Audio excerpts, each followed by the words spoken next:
Bom dia, gente. Hoje é que dia é? Dia 2 de julho, quinta-feira. Que bacana. E estamos começando mais uma live falando sobre milagres. Hoje nós temos o nosso 28º milagre.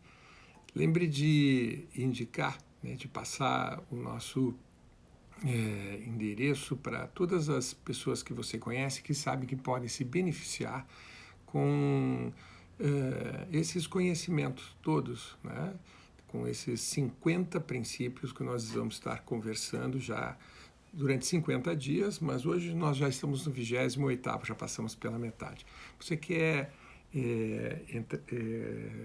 entrar em contato com o início do material, você tem que inevitavelmente entrar no meu YouTube, se registrar no YouTube, apertar no sininho, que é para se inscrever e para estar recebendo as notificações, de todas as vezes que eu entro para fazer essa live, tá ok? Lá no YouTube você me encontra como Leonardo Bueno Oficial.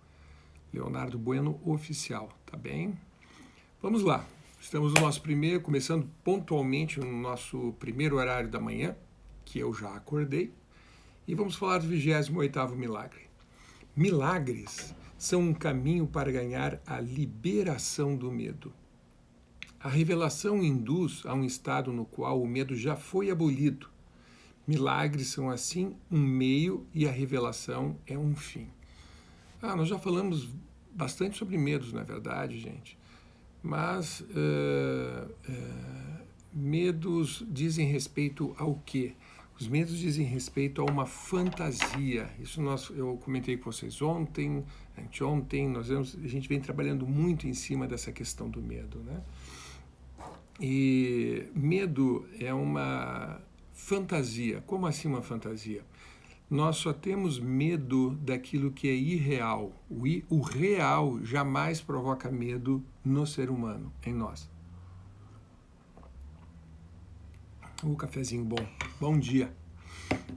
Tá? Então, o processo dos milagres, né, quando você está focada em provocar, em construir um milagre em tua vida, esse processo do milagre, ele faz o quê? Ele liberta, ele libera, ele desfaz todo e qualquer medo. Por quê? Porque na mão contrária, enquanto os medos são conduzidos através de um caminho chamado caminho da irrealidade, do irreal, os milagres vão no caminho da realidade. Te trazem para um mundo palpável, os milagres te fazem colocar os teus pés no chão. Que a gente diz, né? Ao colocar os pés no chão, tu vai estar de que maneira? No eixo.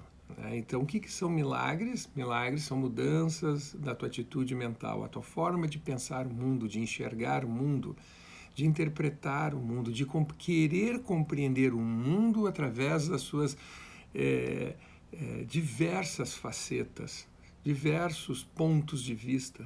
Então, isso provoca o quê? Uma mudança na tua atitude mental. Você fica aberto para aprender, que é a atitude do humilde. O humilde é aquele que está aberto para aprender.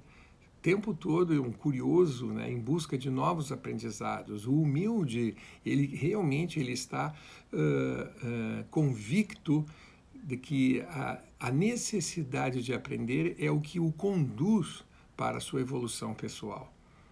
Ok? Então, quando nós estamos sendo conduzidos, nós estamos nos conduzindo, nesse caminho, nessa rota, dos milagres, nós começamos a injetar, a absorver aprendizados múltiplos. Então, olha só, o que desmancha todo e qualquer medo? Conhecimento. Repetindo, pessoas ou comunidades, grupos que se mantêm na ignorância, que se mantêm na falta do conhecimento, o que acontece com esse grupo ou com essa pessoa? O grupo começa a criar crendices estúpidas. Começam a criar crendices, a acreditar que o mundo é de um jeito completamente fantasioso. perdem a noção da realidade, perdem o contato, né, da realidade, porque lhes esvai, lhes escapa o discernimento, deixam de ter discernimento sobre as coisas. O medo, como ele é uma fantasia, o medo ele se torna como que uma ideia fixa. Por exemplo, o medo de um desastre, né? Eu tenho medo de falir, eu tenho medo de falir, eu tenho medo de falir. Um sujeito do século passado, né, chamado Sigmund Freud, um alemão, ele é um psiquiatra, né, e ele disse uma frase que uma frase muito interessante, muito importante no universo da psicologia para a gente poder compreender os comportamentos das pessoas, as intenções das pessoas, os mecanismos de defesa das pessoas e principalmente as sabotagens. Freud disse assim: toda criança ela vai em direção àquilo que ela teme. Como assim ir em direção àquilo que ela teme? O medo ele é uma fantasia. Se a criança ela passa a ter medo de um determinado recinto, de um quarto, vamos dizer assim, mais cedo do que você imagina, você vai ter que arrombar a porta daquele quarto, porque a criança ela entrou no quarto, se trancou lá dentro com a luz apagada. Então a criança, ela sempre vai em direção àquilo que ela tem medo. Se você, papai, mamãe, né, tenta evitar que a criança vá a algum lugar, ou pratique um determinado comportamento, ou fale com determinadas pessoas, né, inserindo na mente da criança o medo, cuidado, meu filho, minha filha, não converse com estranhos, porque senão o estranho pode te levar e vai te levar para sempre e tu nunca mais vai ver papai e mamãe. Você está injetando medo na criança? Pois bem, saiba que o teu filho, que a tua filha, em um brevíssimo espaço de tempo, vai criar uma curiosidade enorme com pessoas estranhas e com a maior facilidade ela vai buscar o estranho sem este ter chamado. Porque é isso que o medo ele faz, ele é uma fantasia e como toda fantasia, nós somos curiosos e queremos colocar o dedo, porque nossas mãos têm olhos como as mãos de uma criança. Então tudo aquilo que você teme, tudo aquilo que você tem medo em relação à tua própria vida, não em relação à vida das outras pessoas.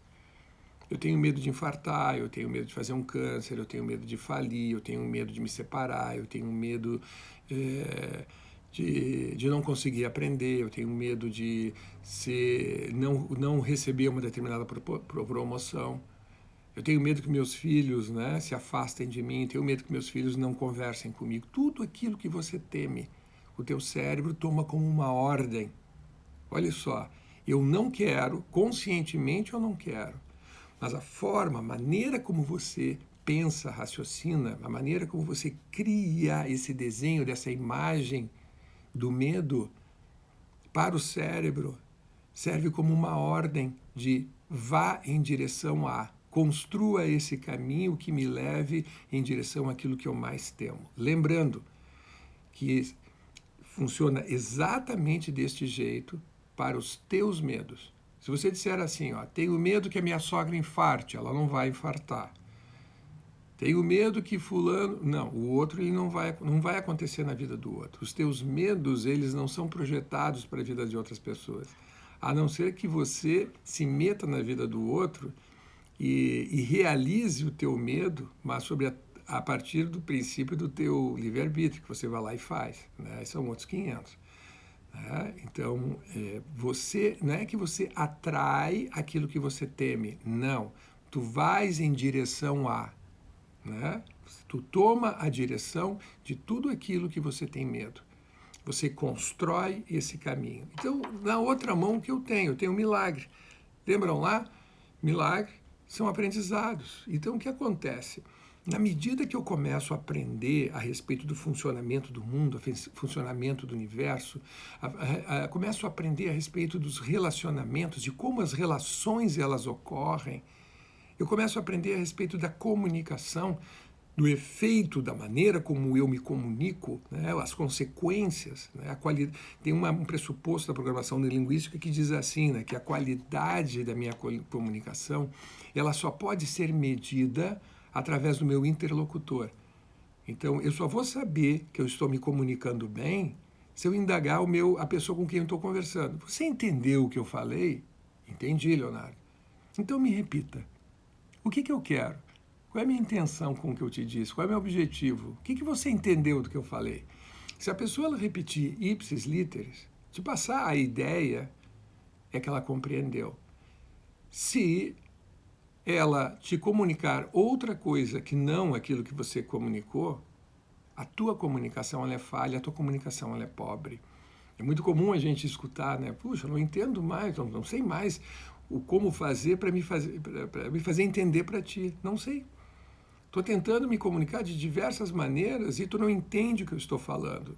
Amigo, amiga, a pessoa não está te entendendo porque a tua comunicação ela é pobre. A qualidade da tua comunicação é pobre. E mantendo uma qualidade de comunicação pobre, os resultados que você vai ter são concernentes a essa qualidade de comunicação pobre. E pode saber que você não está indo em direção àquilo que tu queres. Bem pelo contrário, você está numa mão contrária, né? Então, deixa eu arrumar aqui um pouquinho isso aqui. Isso aqui tá bom. Você está na mão contrária. Em contrapartida, dentro do caminho dos milagres é o caminho do humilde. O humilde é aquele que é uma pessoa curiosa, que está disposta a aprender, a querer aprender a partir do outro, de como, né, das experiências de vida do outro. Ele quer aprender. Não quer especificamente, talvez ele não queira praticar, mas ele quer entender para poder respeitar o outro. Eu preciso compreender como que funciona a mente da outra pessoa. Eu posso não concordar com o credo, com os credos do outro, mas se eu compreender, fica mais fácil de eu poder me relacionar. Né? Por exemplo, recebi há muitos anos atrás, em minha casa, uma família de indianos. Né? E essa família de indianos, eles tinham no seu sistema de crenças, né? Nos seus credos, né? Que as vacas eram uma divindade.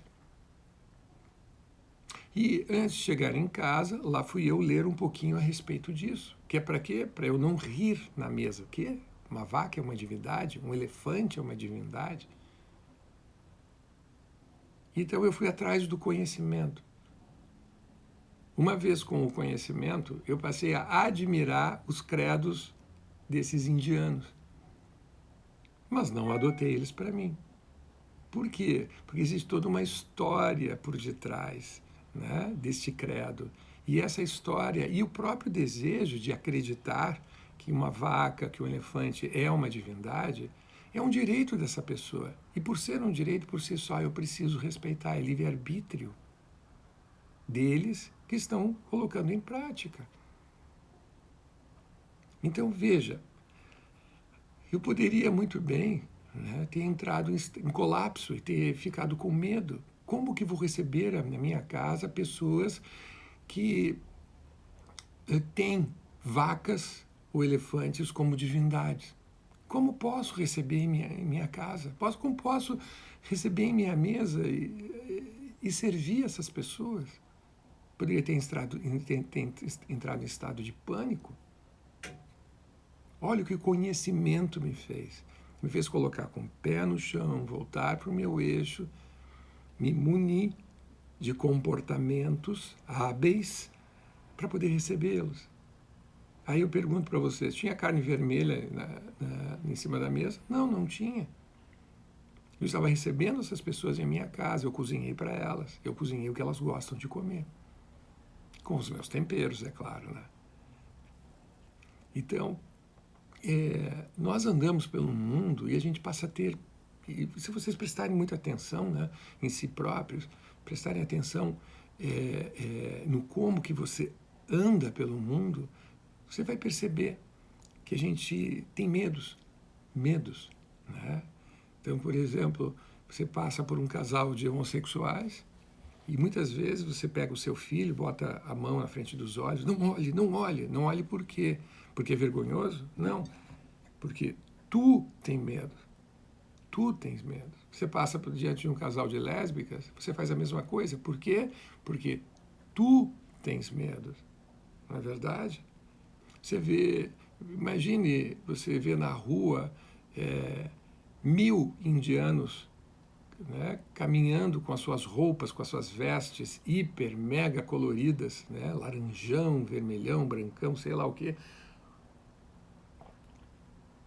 E de uma hora para outra estamos cheios de indianos na rua. O que você vai ficar? Com medo, porque você achou que vai fantasiar que está acontecendo alguma coisa terrível, alguma coisa de ruim.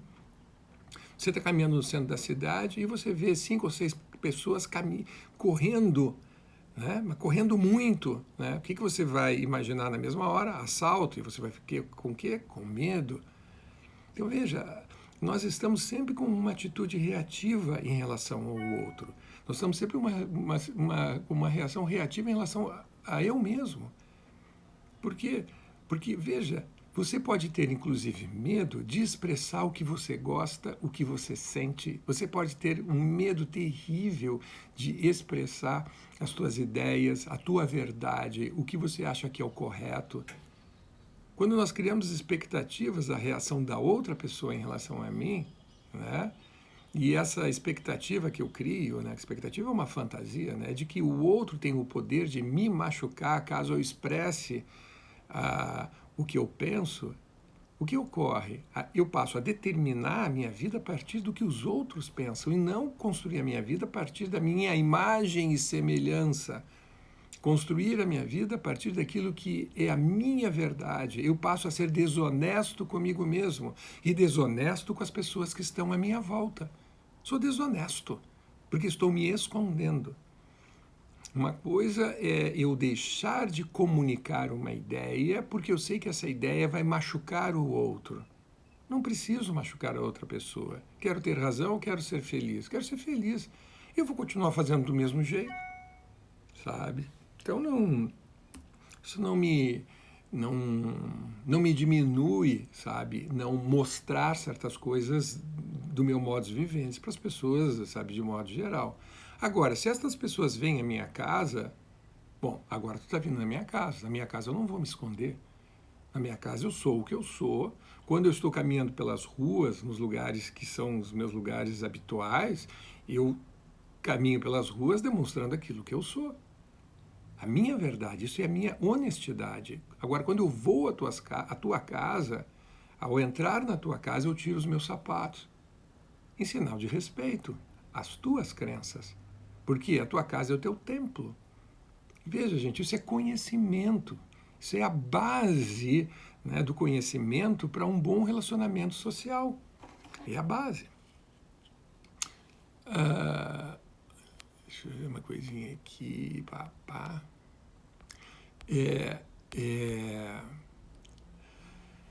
A Marians escreve assim: a necessidade leva à crença, porque para os indianos a vaca é sagrada porque ela fornece tudo o que eles precisam, alimento, casa, etc. Tu tens razão no que tu estás dizendo. Boa parte das nossas necessidades, Marians, e eu diria muito mais do que necessidades, nós, seres humanos, passamos por perrengues, né, por problemas durante a nossa história de vida, e durante a história da própria humanidade. E essas necessidades acabam criando hábitos. Por exemplo, né, na China, né, que se come grilo frito, se come morcego, se come cachorro, se come formigas, se come... Como é aquele bichinho que pica, né, que anda com, né, o escorpião? Né, se comem várias coisas. Se comem na África, se comem lesmas, se comem... Gente, olha, sobre a face da terra, se mexeu, virou comida. Só que, para nós, são coisas que são nojentas de se comer e para eles não. Isso é um prato requintado, é um prato fino. Né? Na Índia, né, vi um documentário que lá eles comem cérebro de macacos, mas o macaco está vivo. Eles prendem o macaco, a cabeça do macaco entra dentro de um buraquinho na mesa e o cara com um martelo ele vai lá e pau! Ele quebra o crânio do macaco e come o cérebro do macaco. E o macaco está vivo, né? Quer dizer, agora já está morto, né? Mas ele vai comer um cérebro vivo. O que para nós parece nojento, para os outros isso é hábito. E da onde surgiram esses hábitos, Mariance? Surgiram da escassez de comida. Nós precisamos sobreviver, é proteína, eu vou comer. Porque isso vai garantir, salvaguardar a minha integridade e a integridade da minha prole, dos meus descendentes, dos meus filhos. Tá? E é claro que isso associado a outros credos. Né? Então aí que a gente começa a fazer uma cerzi, né? A gente começa a cerzir um tecido. Né? Nós vamos começar a juntar, né, nossos credos com os nossos valores, com as nossas experiências, com as nossas necessidades, né, com os nossos temores também.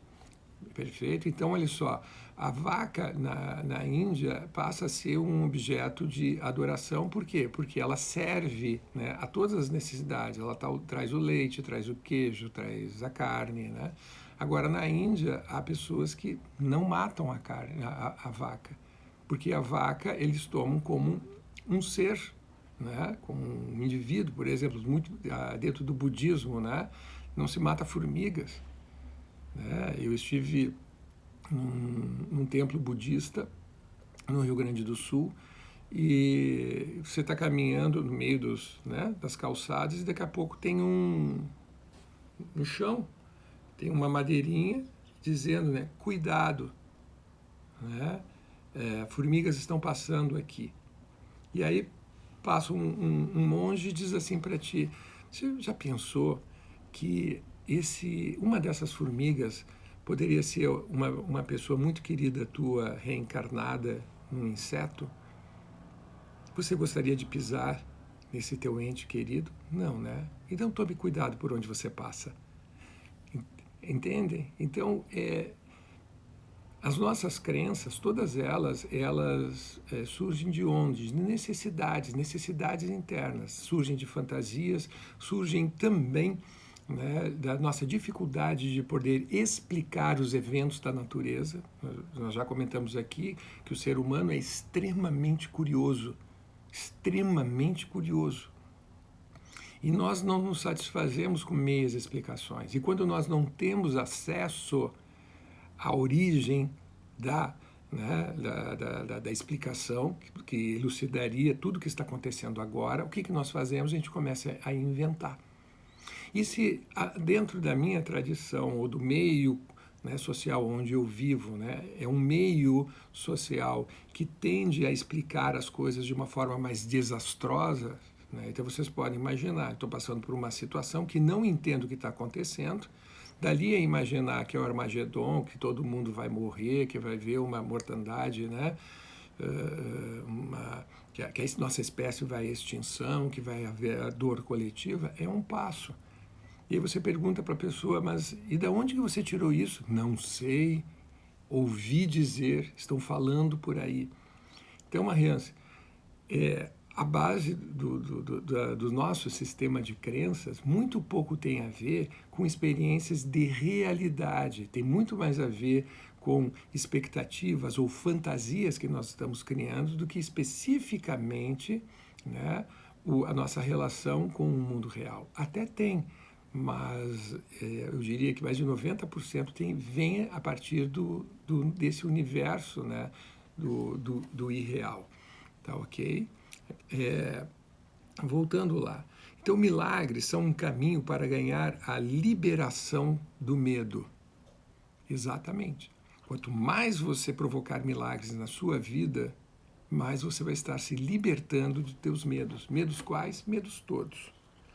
A revelação induz a um estado. Que revelação é isso? Da verdade.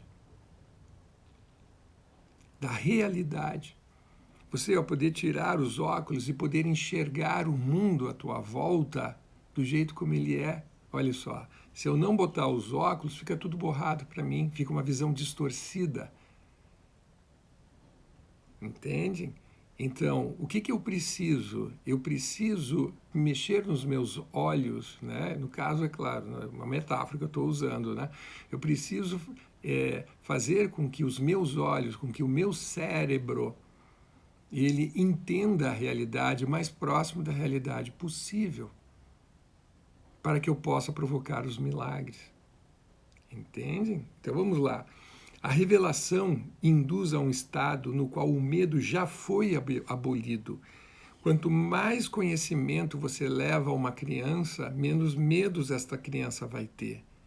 Mas, Leonardo, então ela vai se tornar uma louca no meio do... Não, ela vai... Quanto mais conhecimento ela tiver, mais ela vai respeitar o universo, mais vai respeitar o mundo, vai respeitar as pessoas, vai respeitar o meio ambiente, vai respeitar a si próprio, vai aprender a respeitar as relações, vai estar aberto a compreender e entender como que o outro funciona, vai aprender a compreender e a respeitar os desejos da outra pessoa. E, quizás, mesmo não adotando para si, né, auxiliar o outro a alcançar o seu objetivo desafiador. Né, tendo em conta que esse objetivo tem uma regrinha, ele não pode machucar outras pessoas, ou mesmo a tua própria integridade, tá bem? Milagres são, assim, um meio e a revelação é um fim. Então, o que acontece? O que são os milagres, né? O milagre, você não atinge um milagre quando você alcança a graça, né? Quando você alcança o teu objetivo final. O objetivo final não é um milagre. O milagre é o que acontece entre você agora sentado onde tu estás e o teu objetivo. Nesse meio caminho, aqui é que acontece o milagre, ou os pequenos milagres. É o teu processo de aprendizagem que te traz de uma situação que a gente fala de falta de conhecimento ou de ignorância e te traz para cá, que é dentro de um estado que você deseja ser inserido, que é um estado de quê? De conhecimento, que aqui você não tinha e agora você tem. E uma vez que você tem esse conhecimento, você pode praticar no mundo os teus comportamentos com mais habilidade, com mais controle, com mais autoconfiança, com mais segurança. E com isso você pode fazer o quê? Atingir os resultados que você quer com muito mais qualidade de vida, né? Com muito mais controle, né? Porque você sabe o que você está fazendo. Né? Então, os milagres são, assim, um meio. E a revelação é o fim. A graça alcançada é a revelação. Dá um exemplo muito simples. É como se você estivesse caminhando por um túnel escuro. A caminhada durante o túnel, a caminhada por dentro do túnel é um grande milagre. Você ter a capacidade de poder se mover, de dar as passadas e ir em direção a algum lugar. Então, a caminhada é o grande milagre. Quando você sai do túnel, aí é a revelação. Você sai da escuridão e agora você tem a luz diante de ti. O que é a luz? A luz não é especificamente o conhecimento. A luz é aquilo que te propicia pensar, raciocinar em cima do conhecimento. É a sabedoria. Gente, um grande beijo para vocês, né, nesta quinta-feira que amanheceu maravilhosa aqui em Florianópolis, ou eu moro na cidade de Palhoça, né, na grande Florianópolis, e um dia frio, né, mas repleto. Se eu sair às ruas, se eu começar a conversar com as pessoas através dos chats, entrar em contato com as pessoas, eu já tenho muita coisa para responder nos outros grupos, né, de Instagram, que eu já estou inserido. Não tenho hoje somente o grupo de milagres, tá? Que hoje, cada dia está entrando mais uma pessoa, nós estamos fazendo esse grupo, né, grupo dos milagres, crescer, né, com pessoas dando depoimentos e outras estando ali só pela sua companhia, para poder aprender com as experiências dos demais. E o que eu desejo para mim mesmo? Poder me defrontar com aquilo que difere, aquilo que diverge de mim, com aquilo que é o diferente. Por quê? Porque é só através desse embate, né, do diferente, né, é que eu vou poder compreender realmente quem eu sou. É quando eu vou poder me colocar dentro de um estado que na PNL a gente chama, né, de espaço do não saber, que é o espaço onde se dá toda e qualquer possibilidade de construção, de conhecimento, aí sim. Então, uma grande quinta-feira para vocês, que seja repleta de milagres, de descobertas, de aprendizagens e de ensinamentos também. Até amanhã. Beijo na alminha boa de vocês.